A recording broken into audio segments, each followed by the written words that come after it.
Hey guys, what's up? My name is Karis. Welcome to Fix Your Shitty Movement. We're talking about the bench press today, and more specifically, how to use your hamstrings in the bench press to not only improve leg drive, but to improve the position of your shoulders. I know, crazy. So my favorite thing about the bench press is also what makes it so annoying. There are so many different ways to do it. There's so much diversity in the way that people set up, and also in the cues that tend to work for people. So for example, with some people, when I cue them to focus on their quads, they bench better. I see something and it presents itself, blah, blah, blah, blah. But for the most part, actually thinking about using your hamstrings can benefit you greatly. In fact, it's something that's helped me a ton, and I'll show you why. So grab my friend the Peanut here. In Strength and Flux last week on the Lux Strength page, I talked about the psoas, and so this is closely related to that. So in the bench press, you are in an extended hip and flexed knee position. So your quads are knee extenders, and they also assist in hip flexion. Hamstrings are knee flexors, and they also assist in hip extension, right? So fairly obvious that these are antagonists, so they're in opposition to one another. So since you are in both a knee flexed and hip extended position, you could really utilize both. In fact, you should. It's a little bit of everything, but again, I'm just talking about like a cue that helps to connect to the things, that is. Particularly if you're in the search for leg drive in improvement of your bench press. So, like I was saying in Strength and Flux, you want to try to minimize rounding your shoulders and shortening your psoas if really what you're trying to do is find a neutral pelvis position. And same thing goes, I picked this up prematurely, but it's like a comfort thing now. So in the bench press, for me anyway, I want to stress too, like I said in the very beginning, there's a million different ways to do it.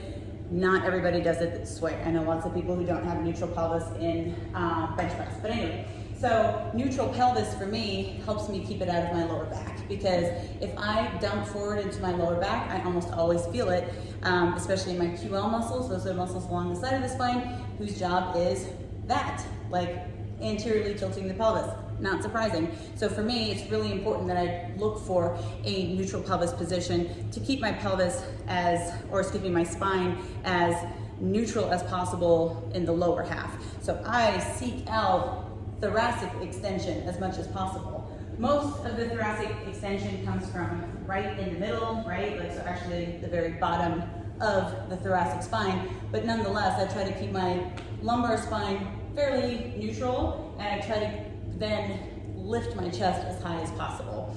I made a whole Fix Your Shitty movement on that. If that interests you, or if this interests you, if you're gonna watch bench press shit, go fucking back and watch that shit, so I don't have to repeat myself. But suffice it to say, it's a whole thing.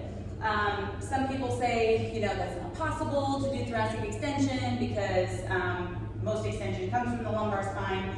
That addresses that. So before you make a comment like that, please check that out. Okay, so yeah, I definitely picked this up prematurely, but I mean, look, it's like balls and boobs, and it's a good time. So I'm gonna set up for my bench press.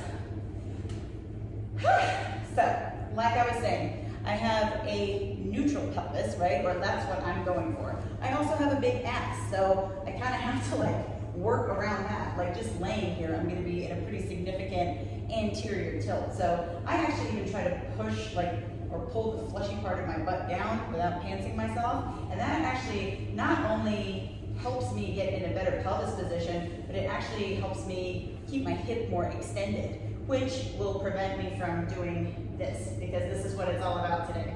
So often people will think about pushing into their big toe and really lighting up the quads. But what I think about doing that helps so much more is I think about dragging my heels towards my shoulder blades. So in my upper back, I want to be as high up on my traps as possible. So I'm depressing my scapula and I'm retracting them here. So I try to pinch them together and then pull them down my back. And I actually physically use the bench to help me achieve that position. So what happens is when people lose that position at the bottom, usually because of lack of thoracic mobility, they'll come down here and they'll round. Same thing happens in the low bar squat. And so when they come up, they're not in that packed position anymore. And in fact, it's difficult to even get back there because you're really using, or I use the weight to help me pin that position so that when I punch up, I maintain it. So here, just like I said in the last excruciating movement, really what I try to think of the apex being is right at the bottom of my sternum, and then I try to stay as neutral as possible here, right? That would be about the bottom of my thoracic spine. So if I sit up like I do, I'm not gonna do the whole shebang. Also, if I set my butt up like I like to, I am gonna pants myself, and I'm just not in the mood right now. So, I unwrap. So, what I'm saying is if I lose that shoulder position, you see how my shoulders kind of like round up, my chest kind of caves in, and then at the top, it's very unstable because I don't have a packed shoulder position. You see if I pull my shoulders in, try to retract and depress them again, now my chest comes up. So what I'm going to do from here to try to maintain that is to pull my heels to my butt. Why? My hamstrings work in opposition to the hip flexor. And so if we're talking like psoas, right, which also connects up to T13, if I round here, right, it's kind of like psoas is participating, right? And I don't want to be in a flexed hip position. So in order to maintain hip extension, I think about, yes, using my glutes, but also using my hamstrings because my knee's in a flexed position. So I'm trying to use that to my advantage as much as possible.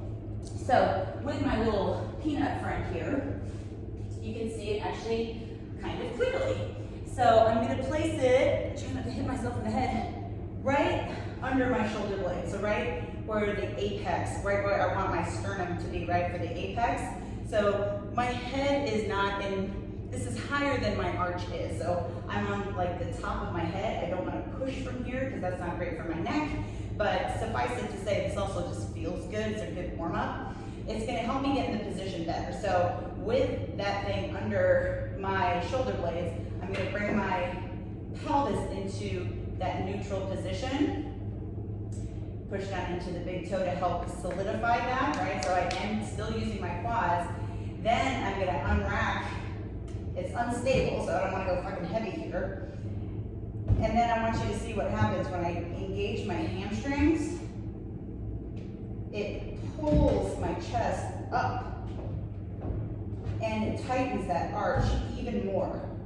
So if I wrap here, because I don't like doing that when I'm unstable, meaning holding the bar. So if I'm here, you can physically see, right, how the peanut even like rolls, right? Now it's like at about, it's like actually on my shoulder blades now, but I'm maintaining that neutral pelvis. So not only am I getting more tension from the floor, my legs are loaded a hell of a lot more, and I'm a lot less likely to dump into my shoulders at the bottom position. So it's helpful to think about, like, if you, what is it helpful to think about? I don't know, it's kind of tricky. You want to think about trying to like drag your heels, like literally drag your heels up into your shoulder blades, almost like you're trying to scrape mud off your shoe or something like that. Don't actually move your fucking foot, but you're just trying to create that tension, right? Because hamstrings also work along with like your back muscles, right? Your back extensors. So, and when you engage or work your hamstrings, you're automatically going to arch too. The only thing to remember is that you're also trying to maintain a neutral pelvis so that you don't piss off your QL. Give that a shot. It's a little tricky. It requires some familiarity with your body and its moving parts, but it's made a huge difference for me. It's made my bench stronger, it's made my shoulders feel better, and it's made my lower back feel a lot better when I bench press. In fact, I have no issues with it whatsoever. Thanks for watching. My name is Kars.